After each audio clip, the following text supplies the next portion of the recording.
बिस्मिल्लाहिर्रहमानिर्रहीम। अस्सलाम वालेकुम डियर ग्रेड 9। आज हम मैथ्स के रिव्यू एक्सरसाइज जो है वो चैप्टर नंबर 13 की करने जा रहे हैं। इसमें आपने क्वेश्चन नंबर जो है 2, 3, 4, 5 अटैम्प्ट करने होंगे। सो क्वेश्चन नंबर 3 देखिएगा।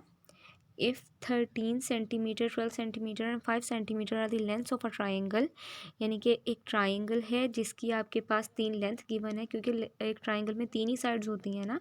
तो एक आपको 13 सेंटीमीटर गिवन है, एक 12 सेंटीमीटर है और एक 5 सेंटीमीटर गिवन है, ठीक है। और कह रहे हैं जी यहाँ पे कि देन वेरीफाई दैट, कि आप वेरीफाई कर रहे हैं कि difference of major of any two sides of a triangle is less than the measure of the third side. यानी कि किसी दो साइड्स का अगर हम डिफरेंस लेते हैं, यानी कि उसको माइनस करते हैं, तो उसका जो आंसर आएगा वो जो थर्ड वाली साइड होगी उससे लेस देन होना चाहिए, ठीक है। तो फिर इसका मतलब है वो ट्रायंगल बन रही है, ठीक है। अच्छा जी, अब देखिएगा इसको किस तरह से करना है। लेट द 3 साइड्स भी हमने जो 3 साइड्स गिवन है उसको खुद से मैंने नाम दे दिया। A is equals to 13 centimetre, B is equals to 12 centimetre and C is equals to 5 centimetre, ठीक है।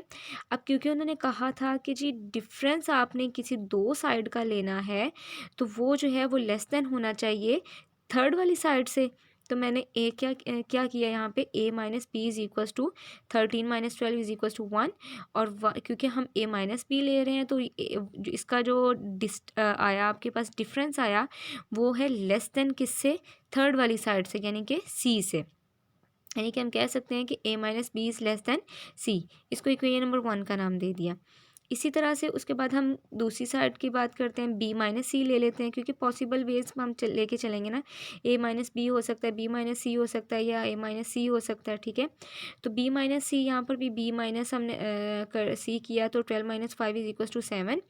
और 7 जो है वो लेस दैन है 13 के, जो कि a है, ठीक है। तो इसका मतलब है b minus C is less than A, और इक्वेशन नंबर 2 का नाम दे दिया। इसी तरह से a माइनस सी हम करेंगे और वहाँ से हमारे पास थर्ड इक्वेशन आ जाएगी, ठीक है।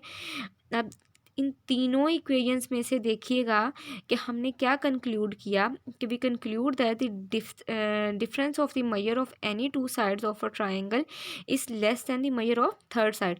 यानी कि अगर हम कोई भी वे में लेके चलते हैं, किसी तरह से भी हम करके देखते हैं, तो हमें यह पता चलता है कि हम जब भी किसी दो साइड का डिफरेंस लेंगे और वो तीसरी साइड से हमेशा छोटा ही आएगा, लेस ही आएगा, ठीक है। अच्छा जी, अब इसके बाद क्वेश्चन नंबर 4 में है, तो जो है वो आपका होमवर्क है। उसमें जिस तरह इसमें डिफरेंस की बात हुई है, उसमें भी आपको 3 साइड्स गिवन है और आपको बताया गया है कि जो अगर आप किसी भी दो साइड्स को प्लस करते हो तो वो जो है वो उसका प्लस करने के बाद जो आंसर आएगा वो थर्ड साइड से जो है वो ग्रेटर होगा, ठीक है। तो आप करके देखिएगा, बिल्कुल इसी वे में ट्राई करना है। जैसे अभी हमने माइनस किया है उसमें हम क्या करेंगे, प्लस करेंगे, और वो भी आपका क्वेश्चन सॉल्व हो जाएगा, ठीक है। अच्छा जी, अब देखिएगा क्वेश्चन नंबर 5। क्वेश्चन नंबर 5 में क्या है कि 3 centimetre, 4 centimetre and 7 centimetre are not the length of the triangle, ठीक है। अब यहाँ पर 3 साइड्स दी हुई हैं एक ट्राइंगल की, और बोला गया है कि हमने वेरीफाई इसको करना है कि ये एक ट्राइंगल नहीं बना रही, यानी कि एक लेंथ नहीं, प्रॉपर लेंथ नहीं है, यानी कि रॉन्ग है ये, ठीक है।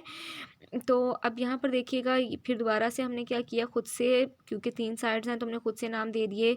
ए is equals to 3 centimetre, B is equals to 4 centimetre and C is equals to 7 centimetre, ठीक है। अब यहाँ पर देखो, क्योंकि अब अभी हमने क्वेश्चन नंबर 4 में पढ़ा कि अगर हम किसी भी ट्राइंगल की दो साइड्स को प्लस करेंगे और उसका आंसर अगर तीसरी साइड के जो है वो ग्रेटर आ जाते हैं, तो इसका मतलब है वो ट्राइंगल बनाएगी, अदरवाइज़ वो ट्राइंगल नहीं बनाएगी। तो इस क्वेश्चन में देखिएगा, जब हम यहाँ पे a प्लस बी करेंगे, यानी कि 3 प्लस 4, और वो तो 7 के इक्वल आ रहा है, ठीक है। यानी कि वो सी साइड के इक्वल आ गया है, ग्रेटर नहीं आया। इसका मतलब है कंडीशन हमारी क्या हो गई, फॉल्स हो गई। तो यानी कि a plus B is equal to C आ गया। But we know that for a triangle sum of the measure of two side should be greater than the measure of third side. इसका मतलब है कंडीशन ट्रू नहीं हो रही है, तो इसका मतलब है ये क्या हो गया, ट्राइंगल नहीं बन रही है। तो हमने प्रूफ कर दिया जी कि हमारी जो है ये तीनों जो लेंथ हमें गिवन थी वो ट्राइंगल नहीं बना रही है, और हमने यहाँ पे रीज़न भी दे दी। ये थी आज का आपकी review exercise of chapter number 13। So I hope कि आपने अंडरस्टैंड कर लिया होगा, समझ आ गई होगी। सो काइंडली इसको ट्राई कीजिएगा, और अल्लाह हाफिज़।